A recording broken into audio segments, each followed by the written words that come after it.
Hello everyone, আসসালামু আলাইকুম। আজকে আপনাদেরকে আমি টোটাল 11টা টিপস কি আমি মেনে চলি সর্দি কাশির ব্যাপারে সেগুলো শেয়ার করব। প্রথমেই আমার নিজের সমস্যাগুলো আমি বলে নিই, তাহলে আপনারা রিলেট করতে পারবেন ঘটনাগুলোর সাথে। করোনার সময়টা পার হওয়ার পর থেকে দেখবেন সর্দি কাশি নিয়ে নানান রিপোর্ট আসছে, এবং আপনিও যদি আমার মতো ভুক্তভোগী হয়ে থাকেন তাহলে আমি নিশ্চিত আপনিও সর্দি কাশিতে ভুগছেন এবং বেশ লং টার্ম ভুগছেন। মানে এর আগের করোনার সময়ের আগের যে সর্দি কাশিগুলো হতো সেগুলো দেখা যায় বেশি দিন স্টে করতো না, এক সপ্তাহ বড় জোর 2 সপ্তাহ, রাইট? মানে 10 থেকে 14 দিনের মধ্যে আমরা সেটা শরীর আমাদের আসলে কাভার আপ করে ফেলতো। এবং ওই সময় আমার যেটা সহজ সমাধান ছিল, আমি আসলে নানান সময়ই সর্দি কাশিতে ভুগতাম, যে সিজন একটা চেঞ্জ হচ্ছে সর্দি কাশিতে ভুগতাম। তো তখন আমি ইন্টারনেট ঘেটে এবং কিভাবে কি ভুল করতেছি সব বুঝে, যে সর্দি কাশি হলে আমরা পানি খাওয়ার পরিমাণটা যাতে একটু বাড়াই, আমাদের শরীর যাতে চড়া না হয়ে যায়, প্লাস ঠান্ডা একটু অ্যাভয়েড করা, এই ধরনের বেসিক কিছু জিনিস মেনে চললেই দেখতাম যে তখন আর সর্দি কাশিটা বেশি দিন স্টে করতো না এবং আমিও খারাপ ফিল করতাম না। নাক দিয়ে মুখ দিয়ে যা বের হয়ে যাইতো,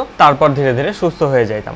বাট করোনার সময়টা যাওয়ার পরে এবং এক্স্যাক্টলি বলতে গেলে আমার ক্ষেত্রে যেটা হয়েছে 2022 সালের নভেম্বর, মানে 2022-এর শেষের দিকে যখন শীতটা শুরু হয় ঢাকা শহরে বিশেষ করে, ওই সময় আমার একটা সর্দি কাশি সমস্যা শুরু হলো। নাও সিজন চেঞ্জ, শীত আসছে, তখন সর্দি কাশির সমস্যা হতেই পারে, কিন্তু সেই সর্দি কাশিটা আমার মাসের পর মাস থাকলো এবং আমি একাধিক ডাক্তার দেখাইছি, তাতে কোনোভাবে কিছু হচ্ছিল না। তারা আমার চেস্ট এক্সরে করছে এবং সেটা আবার আরেকজন ডাক্তারের কাছে আমার পরিচিত, তার সাথে যখন কনসাল্ট করছি বলছে যে সিগারেট খায় নাকি কিংবা ওই অভ্যাস আছে নাকি। বাট আমি কখনোই সিগারেট ওভাবে খাই না। হ্যাঁ, 2-একবার টেস্ট করছি, ভার্সিটি লাইফে সবাই করে, তো দ্যাটস ভিন্ন থিং। আমি সিগারেট স্মোক করি না। তারপরও কেন আমার আসলে ফুসফুসে এই সমস্যাটা হলো, তো তখন কিছুদিন পরে যে আমি আবার এক্সরে করালাম এবং তাতে আবার আগের মতো সমস্যা দেখা দিল না। প্রথমবারে দেখা দিচ্ছিল নিউমোনিটিস এরকম একটা আসলো। বাট ডাক্তার যে ওষুধগুলো দিচ্ছিল, বেসিক যে ওষুধগুলো দেয় সর্দি কাশিতে, বিলাস্টিন, অ্যান্টিহিস্টামিন টাইপের, তো সেগুলোতে আমার কিছুই হচ্ছিল না। তো যেটা হলো যে আমার 2022-এর শেষটা পার হলো, তারপর শীতটা গেল 23-এর শুরুতে, তখন গরমের দিনটা আসলো এবং আমি ঢাকার বাইরে একজন ভালো হোমিওপ্যাথিক চিকিৎসক, তার চিকিৎসা নিলাম। কিন্তু আমার কাছে মনে হলো এই চিকিৎসাগুলো শেষ হতে না হতেই গরমের সময়টা চলে আসলো এবং আলটিমেটলি গরমের সময় আসতে আসতে আমার ঠিক হয়ে গেল। তারপরে আসলো বর্ষার সময়টা এবং তখন যে আমি আবারও আক্রমণে শিকার হলাম সর্দি কাশি। তখন আমি একজন ভালো আরেক হাসপাতালের চিকিৎসকের কাছে গেলাম এবং তিনি আমাকে মোটামুটি অনেকগুলো টেস্ট দিলেন। তিনি আর কোনো লিখতে বাধা নিলেন না, যে অনেক টেস্ট, এবং আমিও যে সব টেস্ট করাবো, আমার কফ থেকে শুরু করে পোশাক এভরিথিং সব টেস্ট করাবো, যে কেন আমার বারবার ফিরে আসতেছেন। তো উনি মেজর কোনো কিছু পেলেন না, উনি মুখে হয়তো বলেননি, বাট আমি তার ওষুধ দেয়া এবং যেভাবে উনি সাজেস্ট করলেন যে আপনার যেহেতু নিউমোনিয়া একটা সিমটম পাওয়া গেছিল, আপনি নিউমোনিয়া ভ্যাকসিনটা নেবেন, আবার ইনফ্লুয়েঞ্জার ভ্যাকসিনটাও নেবেন। মানে মোট কথা প্রতি বছর যেই যা ভ্যাকসিন নেওয়ার দরকার এই ধরনের ঠান্ডা রিলেটেড আমাকে নিতে হবে, এরকম একটা সাজেশন দিলেন। এবং তার ওষুধগুলো খেতে খেতে 1 মাস যেতে যেতে আমি আবার সুস্থ হয়ে গেলাম মোটামুটি। বাট আমি এই শীতের, মানে এই যে 2023-এর শেষের যে শীত আসার আগেই ইনফ্লুয়েঞ্জার ভ্যাকসিনও নিছি, নিউমোনিয়া ভ্যাকসিনও নিছি এবং নিউমোনিয়ার যেটা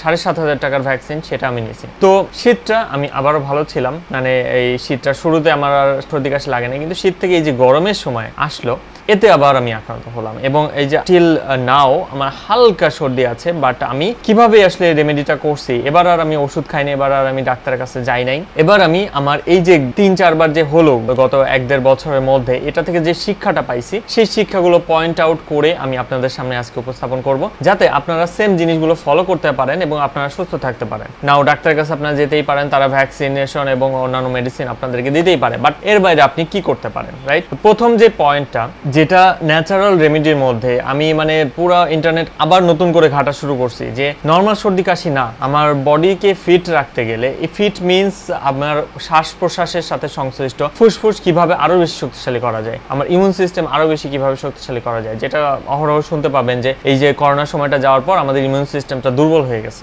তো এনিওয়ে, কিভাবে আমরা সেটাকে বেটার করতে পারি। নাও প্রথম যে জিনিসটা আমি ফলো করতেছি সেটা হলো মধু। নাও ঢাকা শহরে ভালো মধু পাওয়া খুব কঠিন, বাট যতটা পাওয়া যায়, এখন ভালো মধু পাওয়া কঠিন বলে আমরা অনেকে মধু খাই না, তো সেই জায়গাটাতে আমি মধুটা নেয়ার যতটা পারি আশেপাশটা খুঁজে সবচেয়ে ভালো একটা মধু কালেক্ট করলাম এবং প্রতি রাতে ঘুমাতে যাওয়ার আগে আমি মধুটা খেয়ে ঘুমাতে যাই। 1 চামচ হতে পারে, 2 চামচ হতে পারে, আমি মিস করি না। কারণ আপনি খেয়াল করবেন যে রাতের টেম্পারেচার যে ডিফারেন্সটা হয় এতে অনেক সময় আমাদের গলায় সর্দি কিংবা ঠান্ডা বসে যায়। আর এতে খুব বেশি ঠান্ডা না বসলো, এখনকার যেহেতু আমাদের ইমিউন সিস্টেম খুব দুর্বল, খুবই টপ নচ থাকতে হচ্ছে, আমাদেরকে খুবই খেয়াল রাখতে হচ্ছে যাতে একটুও ঠান্ডা না বসে। ওয়েল, 2 নম্বর যে পয়েন্টটা যেটা আমি মেনটেন করি সেটা হলো হার্ট রেট বাড়ানো এক্সারসাইজের মাধ্যমে। নাও এক্সারসাইজের মাধ্যমে হার্ট রেট বাড়ানোর ক্ষেত্রে আমি সবচেয়ে কার্যকরী যে এক্সারসাইজটা পাইছি সেটা হলো দৌড়। দৌড়ের আসলে কোনো বিকল্প নাই। নাও আমাদের যেটা হয় ঢাকা শহর কিংবা অন্যান্য জায়গাতে, অনেক জায়গাতে এটা সমস্যা হতে পারে, বৃষ্টির দিন হতে পারে কিংবা অন্য সময় আপনি বাইরে দৌড়াতে পারতেছেন না। আবার রাস্তায় অনেক সময় থাকে কুকুর থাকে, ঝামেলা হয়, তো রাস্তার সাইড দিয়ে যে আপনি ফুটপাথ দিয়ে দৌড়াবেন সেটা অনেক সময় হয় না। তো সেক্ষেত্রে এক জায়গায় দাঁড়ায় কিভাবে দৌড়ানো যায়, পা মোটামুটি ফ্লোর থেকে 1 ফুট তো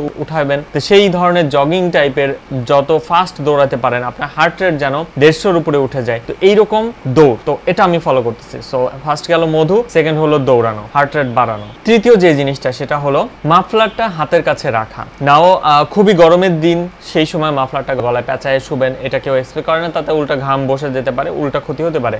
বাট এই যে ঠান্ডাটা খুব সহজে আমাদের লাগছে, এর জন্য মাফলারটা খুবই জরুরি। এবং হালকাও যদি ঠান্ডা রাতের বেলা পড়তে শুরু করে, আপনি যদি ঘুমটা ভাঙে, যে বোঝেন যে গলায় একটু শিরশির অনুভূতি হচ্ছে, সাথে সাথে যেন আপনি মাফলারটা গলায় নিতে পারেন। মাফলারটা যেন অবশ্যই আপনার বালিশের পাশে থাকে, এটা এনশিওর করবেন। আপনি খাতা কম্বল এগুলো গায়ে টানেন না টানেন, আপনার গলায় যেন ঠান্ডা না লাগে, বুকে যেন ঠান্ডা না লাগে, এজন্য মাফলারটা খুবই জরুরি। এই 3টা পয়েন্ট অ্যাক্টিভলি আপনাকে ফলো করতে হবে। এই 3টা পয়েন্ট অ্যাক্টিভলি আপনার উপরে প্রভাব ফেলবে। নাও এর বাইরে কিছু পয়েন্ট আছে যেগুলো খুবই গুরুত্বপূর্ণ এবং এই সবগুলো পয়েন্ট আপনাকে মানতে হবে। 4 নম্বর পয়েন্টে আছে এসি অ্যাভয়েড করা। নাও ঢাকা শহরে যদি আপনি চাকরি করেন তাহলে দেখবেন অনেক বিল্ডিং আছে যেগুলোতে সূর্য আলো সেভাবে পৌঁছায় না, আলো বাতাস সেভাবে পৌঁছায় না, ফলে এসিটা খুব বেশি ব্যবহার হয় অফিস আদালতে। নাও এসিটা আপনি যত পারেন ব্যবহার করার চেষ্টা করবেন, বাসাতেও অফিসে যত পারেন। মানে এসির বাতাসটা কেন আমাদের জন্য সমস্যা তৈরি করে? এসি একদিকে যেমন ঠান্ডা বাতাস আপনাকে দেয়, একটা নাতিশীতোষ্ণ আবহাওয়া আপনার তৈরি করতেছে, অ্যাট দ্য সেম টাইম এসির বাতাসটা বেশ শুষ্ক হয়, এতে আর্দ্রতার পরিমাণটা কম থাকে। মনে করেন গরম বাতাস, এতে কিন্তু আর্দ্রতা প্রচুর থাকে, বৃষ্টির দিনে আর্দ্রতা প্রচুর থাকে, কিন্তু এসির ভিতর দিয়ে যে বাতাসটা ঢোকে এটা একটা ঠান্ডা শুষ্ক বাতাস, যেটা মনে করেন শীতকালে যেমন ঠান্ডা একটা শুষ্ক আবহাওয়া থাকে, এই বাতাসটা আমাদের সর্দি কাশির জন্য কাজে লাগে, ঠান্ডা বসায় দেয়। সেম কাজটা এসিও করে, এটা কৃত্রিম ভাবে করে। তো এসিটা যতটা পারেন নর্মাল দেওয়ার চেষ্টা করবেন, এসি টেম্পারেচার, এবং যতটা পারেন এসিটাকে অ্যাভয়েড করবেন। 5 নম্বর গরম পানির ব্যবহার। গরম পানির ব্যবহার দুভাবে হতে পারে, একটা হচ্ছে আউটসাইড, একটা হচ্ছে ভিতরে ইন, মানে কনজিউম করতেছেন আপনি। সো যতবার মনে করেন আপনার সর্দি কাশির সময় যে কাশিটা আসতে চাবে, যেমন অনেকেরই আমার কলিগ এবং পরিচিতদের মধ্যে হয়েছে যে এই সর্দি কাশিতে কাশতে কাশতে এটা শ্বাস প্রশ্বাসের সমস্যা তৈরি করে দিচ্ছে, 2-একজনকে ইনহেলার পর্যন্ত নিতে সাজেস্ট করছে ডাক্তাররা। ইনফ্যাক্ট আমাকেও, আমি অনেক ডাক্তার দেখাইছিলাম এর মাঝখানে, তো তাদের একজন আমাকেও ইনহেলার সাজেস্ট করছে, আমি ইনহেলারে যাই নাই। আমার ততক্ষণে বোঝা হয়ে গেছে যে এটা আমি যদি নিজে থেকে মেনটেন করতে না পারি, এটা আমাকে হয়তো বিছানায় ফেলে দেবে। সো কিভাবে এটা করতে পারেন? আমাদের গলায় যে কাশিতে যে প্রবলেমগুলো হয়, ফুসফুস সোয়েলিং, ফুসফুস ফুলে যাওয়া, তো এই ক্ষেত্রে হালকা গরম পানি যদি আপনি খান, সেটা আপনার গলার এই অস্বস্তি অনুভূতিটা কমাতে সাহায্য করবে। প্লাস আপনি যখন গোসল করবেন, খুব গরমের দিন না হলে আপনি নর্মাল পানিতেও গোসল করবেন না, এতে একটু পানি, গরম পানি মিশাই নেবেন, যাতে কোনোভাবে আপনার ঠান্ডাটা না লাগতে পারে শরীরে। শরীরকে যতটা সম্ভব হালকা গরম রাখা, ভেতর এবং বাহির থেকে। 6 নম্বর পয়েন্ট, সেটা হলো লবঙ্গ।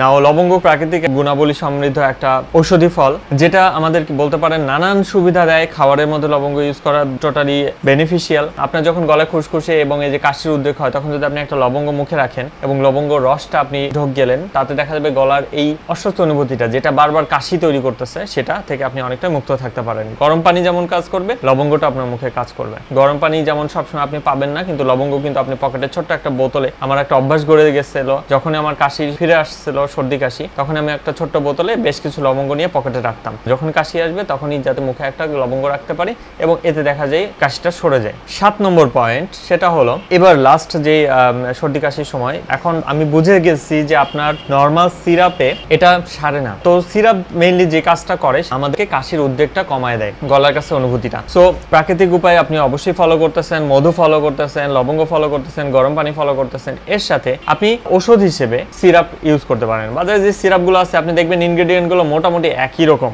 বাসক বলেন, ডিভাস সিরাপ বলেন, তো এই ইনগ্রেডিয়েন্টগুলো মোটামুটি একই রকম। তো যে কোনো একটা সিরাপ আপনি নিয়ে সেটা আপনি খেতে পারেন। না আমার ক্ষেত্রে যেটা হয়েছে, আমি টানা যখন এই যে এবারে যেটা হয়েছে যে টানা আমি 3 বেলা করে খাচ্ছিলাম, পরে দেখলাম যে না আমার কাশিটা কমে আসছে। তখন যখন আমার কাশিটা হয়েছে দিনে 1 বার কিংবা 2 বার হলো, তখন আমি 3 চামচ মেপে সিরাপ দিয়ে দিলাম গলায়, যাতে কাশি উদ্রেকটা কমে আসে। 8 নম্বর পয়েন্ট, এটা প্রাকৃতিক উপায়, সেটা হলো আমাদের যে সর্দি কাশি এটার এগেনস্টে খুব ভালো কাজ করে টক জাতীয় ফল, টক জাতীয় খাবার। সো টক জাতীয় খাবারে যদি আপনার গ্যাস্ট্রিকের প্রবলেম থাকে তো সেক্ষেত্রে আপনি কি করতে পারেন, রান্নার মধ্যে টমেটো রাখতে পারেন, আপনি সকালের দিকে ফলমূল খেতে পারেন, যাতে ভিটামিন সি আছে এমন খাবার দাবার আপনার খাবারের সাথে মেনুতে যেন প্রতিদিন থাকে। এটা আপনার ইমিউন সিস্টেমকে অবশ্যই স্ট্রং করবে। নাও 9 নম্বর, এই পয়েন্টগুলো একটু কম জরুরি বাট আপনারা ফলো করতে পারেন। 9 নম্বর হচ্ছে ভিটামিন ট্যাবলেট খাওয়া। আপনি মাল্টিভিটামিন খেয়ে দেখতে পারেন, যে আপনার যদি শরীরে ইমিউন সিস্টেমের জন্য কোনো স্পেসিফিক ভিটামিনের ল্যাকেন্সি থাকে সেটা যেন পূরণ হয়ে যায়। আপনার খাবার দাবার থেকে সেটা যদি পূরণ না হয়ে থাকে, মাল্টিভিটামিন থেকে আপনার সেটা যাতে পূরণ হয়ে যায়। 10 নম্বর, এটা খুবই গুরুত্বপূর্ণ একটা ইম্পর্টেন্ট ব্যাপার যেটা আপনি মেনে চলার চেষ্টা করবেন অবশ্যই, সেটা হলো পরিষ্কার বাতাস এবং সূর্যের আলো। ঢাকা শহর কিংবা শহর কেন্দ্রিক আমরা যেভাবে আজকাল হয়ে গেছে বসবাসের ব্যবস্থাগুলো, তাতে দেখা যায় আমাদের বাইরে বের হওয়াটা অনেকখানি কমে গেছে, ফলে সূর্যের আলো আমাদের গায়ে লাগবে এটা খুবই কমে গেছে। আমরা আগে দেখা যায় যখন ছোট ছিলাম আমরা খেলাধুলা করতাম, ভার্সিটি যেতাম, হেঁটে যেতাম, রোদ পড়তো আমাদের গায়ে, সেগুলো ঢাকা শহরে বাইরে। এখন ঢাকা কেন্দ্রিক হয়ে যাওয়াতে দেখা গেছে যে সূর্যের আলো আমরা দেখি না। অফিসে যাই সূর্য ঠিক মতো ওঠার আগে, আবার অফিস থেকে বের হই সন্ধ্যাস্তের পর, তো দেখা যায় আমাদের সূর্যের সাথে দেখা হয় না। বাট ভিটামিন ডি একটা খুবই গুরুত্বপূর্ণ একটা ব্যাপার যেটা আমাদের ইমিউন সিস্টেমকে খুবই স্ট্রং করে। তো সেই ভিটামিন ডি কিন্তু সূর্যের আলো থেকে যে পরিমাণ আপনি পাবেন অন্যান্য খাবার দাবার থেকে সে পরিমাণ পাবেন না। তো সূর্যের আলো খুবই জরুরি এবং একই সাথে ফ্রেশ এয়ার, এটাও খুবই জরুরি। তো ফ্রেশ এয়ারের জন্য আমি বলবো আপনি কিছু প্লান্টেশন করতে পারেন, বারান্দার গাছপালা এই ধরনের প্লান্টেশন করতে পারেন, কিংবা আপনি হয়তো যদি মুভ করার সুযোগ হয় শহর কেন্দ্রিক জায়গা থেকে একটু মফস্বল, একটু যেই জায়গাগুলো গ্রিন সবুজ এলাকা আছে সেখানে যেতে পারেন। কিংবা যখন আপনার সর্দি কাশি হলো তখন আপনি হয়তো বা শহর থেকে একটু অন্য কোথাও গেলেন যেখানে আপনি প্রাকৃতিক বাতাস কিংবা একটু আবহাওয়া চেঞ্জ করতে পারেন। তো এই ব্যাপারগুলো আপনি মেনে দেখতে পারেন।